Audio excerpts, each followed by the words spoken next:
What's up, you sweaty nerds and greasy degenerates? The moment is finally here. The golden hour. The reason why half of you people started playing this game in the first place. Kafka is finally coming to Honkai Star Rail. Now let's talk about how to build her, because she is built differently than a lot of other characters, so let's talk about it. While I was making this video, I ended up stumbling upon a Reddit post made by the Fluffy Burrito that has a lot of pre-farming information that is really helpful to us while building Kafka, as well as some build information as well. So I'll periodically be referencing that in this video. So I'll go ahead and leave a link in the description and a pinned comment below. Go check that out if you want to compare notes. The thing to remember with Kafka is that she is a DOT-based character. This is damage over time. You can build the character however you want, of course, but the devs built her around DOT, so that is what you want to lean into. So she doesn't really care about crit rate, she doesn't really care about crit damage. What she really wants when building her is attack percent and a little bit of effect hit rate. Now, the most important stat with her is effect hit rate, of course, so that she can get those DOTs applied. But thanks to her traces, and if you build her properly, she really doesn't need that much effect hit rate, and we'll go into that in just a moment. But because of this, you mostly want to build around attack percent while going for a little tiny bit of effect hit rate in your substats, and we'll go into some percentages now. Now, Kafka is a different build than most of the other characters in the game, but she is also very, very easy to build as a result of this. We can mostly build around attack percent for our main stats on her relics, and the reason why is because although effect hit rate is her most important stat, Kafka has a lot of traces that actually provide effect hit rate. Because of this, when Kafka's traces are fully leveled up, I'm going to repeat that, when Kafka's traces are fully leveled up and you're hitting her maximized trace effect hit rate numbers, you're only actually going to need 10.2% effect hit rate in order for her to properly hit her shock debuff so that she can deal proper damage and all these DOTs and stuff can start going through properly. So, it's very easy to get that 10.2% effect hit rate. You can literally do it on a single relic through a single substat. That's actually how easy it is to get this. So, make sure that you're getting this 10.2% effect hit rate, but do it on a substat. On your main stat, build around attack percent, and then in your substats go for speed and for 10.2% effect hit rate. I'd mostly try to go for speed on substats because that is arguably more important, but most important on all of this is to make sure you are getting your shock debuff activated.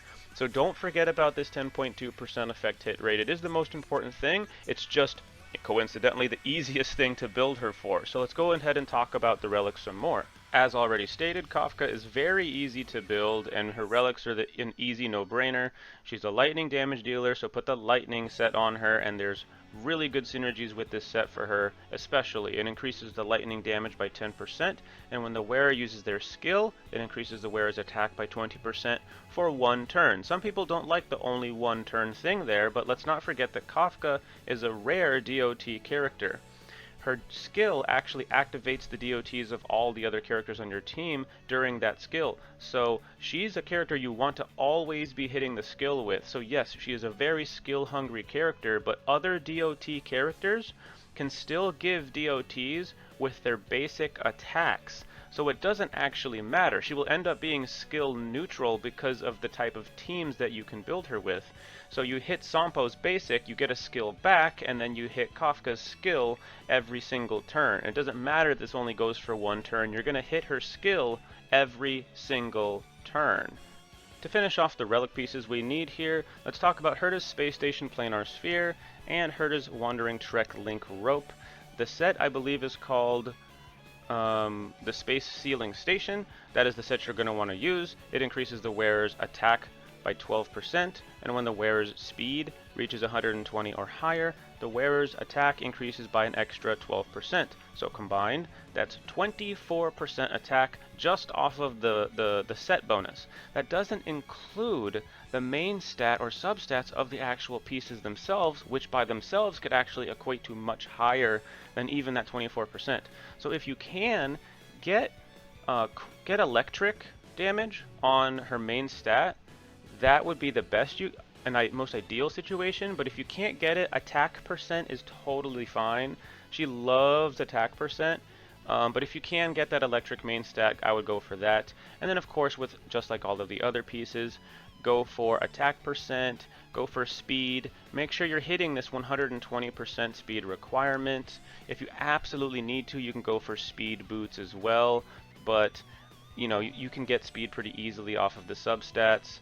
So with the link rope, you know, if you want to go for energy and regeneration rate, I guess you can, but to be honest, I would try to get attack percent if you could, because mostly Kafka is going to be dealing a lot of damage. She's going to be helping out her team by hitting her skill the most often and making sure she can deal a lot of damage off of her skill, as well as getting those DOTs activated. So if you want to go for energy regeneration rate, I'm not going to tell you not to, but I would still probably go for attack percent here if you can get it. That is, in my opinion, the best move you could probably make. Just like with pretty much every other 5-star character, Kafka's best in slot light cone is going to be her signature 5-star cone. I don't really recommend necessarily going for that because you probably want to save your Stellar Jade for other characters rather than the light cone. But don't let me tell you what to do whatever you want, especially if you're a whale, okay? But this is what I'm going to recommend people to use. This is a really, really great safe bet, and it does a ton of work for Kafka. Good night and sleep well. This is what I'm going to use on my Kafka, just so you guys understand how good I think this is. For every debuff the target enemy has, the damage dealt by the wearer increases by 12%, stacking up to 3 times. This effect also applies to DOT. This is at Superimposition 1. Don't forget you can superimpose these and make them even better. And for that 3 stacks is basically going to be active like all of the time because you are on a DOT team. So this is pretty much always going to be active, so don't forget about that. My suggestion is good night and sleep well if you happen to have this light cone. Now let's go down and look at the other options. Don't forget that you're on a DOT team, right? So you're going to need these other light cones for your other DOT characters as well. There is a fix for this if you're low on Nihility character light cones, and I'll tell you that in just a moment. This is what you probably want on Sampo, but it does work for Kafka. Eyes of the Prey. It increases the wearer's effect hit rate by 20% and increases the DOT by 24%. Kafka doesn't really need that effect hit rate by 20%.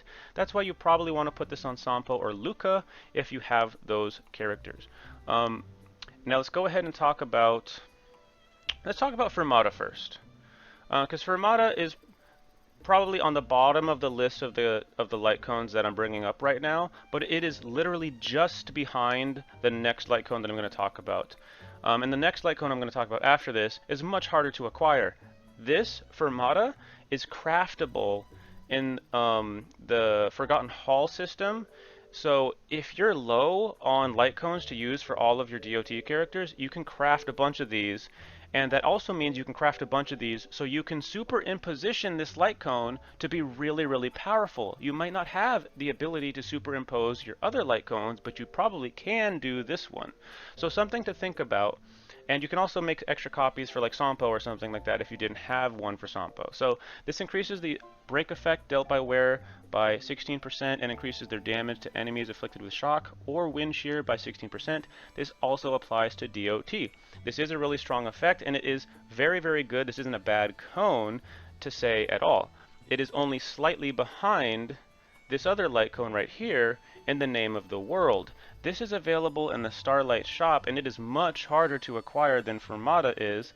It does have a good effect, but it is only slightly better than Fermata for Kafka.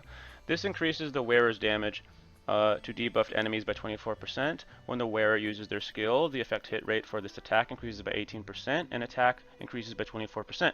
Again, we don't really care about the increased effect hit rate. When they're both Superimposition 5, they don't really, this is only slightly better than Fermata. So just something to think about, okay? So let's look into some of the team compositions we're going to want to pair with Kafka. So Sampo is a really, really solid option. Some people even feel like he's the best pairing for Kafka because he can actually increase the power of DOTs, and his DOTs are actually really powerful on their own already. Luca is going to also release on Kafka's banner along with Sampo. Luca will finally be arriving during that banner, and Luca could end up being better for a Kafka team. We need to do some real in-life testing to truly find out that for sure. Don't forget Sampo does increase the power of DOTs, so that's something to not really sleep on. Serval is also going to be on Kafka's banner. Kafka's banner is going to be very hype. You can literally build an entire team just off of what comes in her banner. But Serval doesn't have as high of DOT damage as the others, so just something to think about. She's on the list, she's just toward the bottom of the list.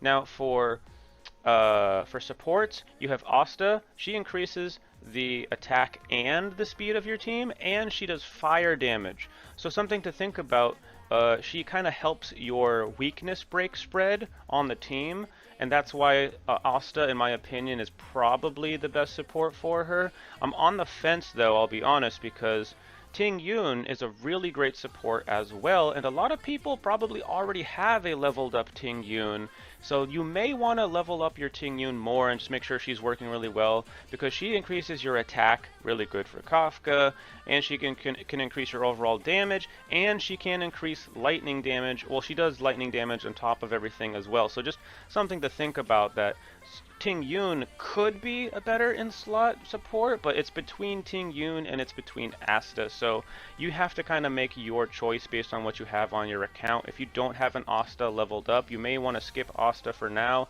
see how testing goes, and then choose from there. If this video was helpful to you, leave a like and subscribe, and if it wasn't, maybe leave a hate thread in the comments, alright? I'll catch you next time. Enjoy your 50-50s, hopefully you win your 50-50s, and hopefully you get the Kafka that you want.